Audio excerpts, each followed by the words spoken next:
There was a battle during the Cold War that wasn't fought with tanks, missiles, or fighter jets. It was fought in living rooms, one television screen at a time. While the Soviet government invested enormous resources into controlling information and shaping public opinion, the United States exported something just as powerful: entertainment. American television became more than a source of amusement. It became a symbol of freedom, creativity, prosperity, and a way of life that millions behind the Iron Curtain could only imagine. For many Russians, seeing American television was like opening a window into another world, one that looked dramatically different from everything they had been told. Whether Soviet officials wanted to admit it or not, American television became one of the most successful cultural weapons of the Cold War. To understand why American television had such an impact, it's important to remember the environment in which most Soviet citizens lived.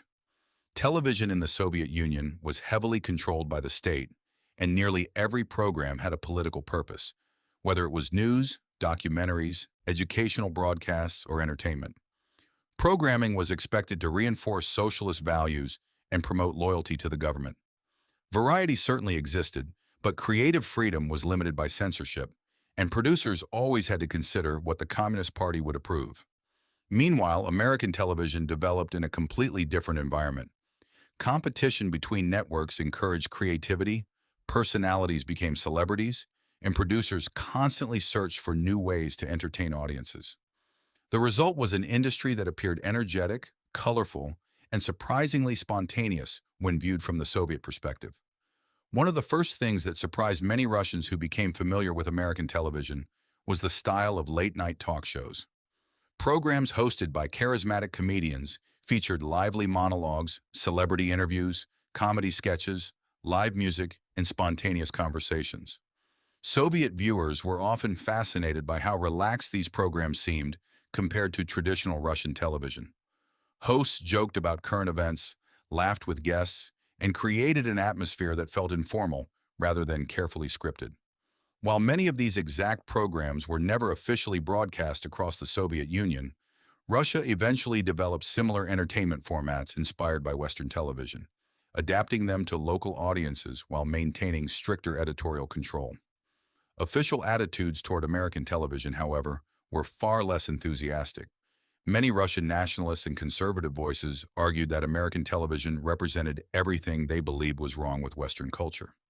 They described it as vulgar, shallow, overly commercial, and obsessed with sensationalism. Ironically, these same critics often complained that Russian television had begun copying American entertainment. Whenever a comedy program relied on crude jokes or controversial humor, critics frequently blamed what they called American-style television, suggesting that Western influence had lowered cultural standards. In this way, American television became both an object of criticism and an undeniable source of inspiration, revealing the complicated relationship between admiration and resistance that defined much of the Cold War's cultural competition. And the opinions of ordinary Russians, especially younger generations, often told a very different story. As access to foreign media gradually expanded and the internet connected Russia with the rest of the world, millions of young viewers became devoted fans of American television series. Crime dramas, detective shows, psychological thrillers, and police procedurals developed enormous followings across Russia.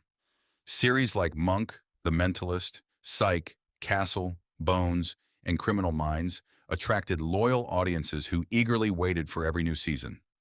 For many viewers, these shows were entertaining not only because of their stories, but because they offered a glimpse into American cities, workplaces, lifestyles, humor, and everyday conversations that rarely appeared in Soviet-era media.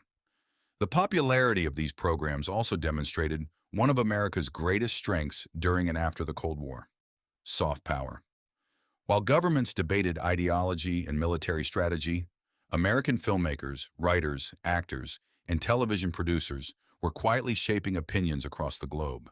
They exported stories instead of propaganda, characters instead of political speeches, and entertainment instead of lectures. Many Russians who watched American television did not suddenly abandon their own culture, but they often developed a more nuanced understanding of life in the United States than official propaganda had ever allowed. Television humanized ordinary Americans, showing families, friendships, careers, and personal struggles that felt surprisingly familiar despite decades of political rivalry. This cultural influence became particularly significant because it challenged one of the Soviet Union's central narratives, that the capitalist West was morally bankrupt, spiritually empty, and culturally inferior. Many viewers discovered that reality was far more complicated. They saw creativity, optimism, humor, technological sophistication, and an entertainment industry capable of producing stories that resonated across languages and cultures. Even those who criticized certain aspects of American television often admitted its extraordinary production quality and storytelling ability. It became increasingly difficult to dismiss American media as simple propaganda when millions of people voluntarily chose to watch it. Perhaps that is why American television became one of the most unexpected victories of the Cold War. The United States certainly invested in military strength, intelligence gathering, and technological innovation, but it also demonstrated something equally important: the power to capture imaginations around the world. Long after political speeches were forgotten, television series continued crossing borders, building audiences, and creating cultural connections that governments struggled to control. In many ways, the television screen succeeded where politics often failed.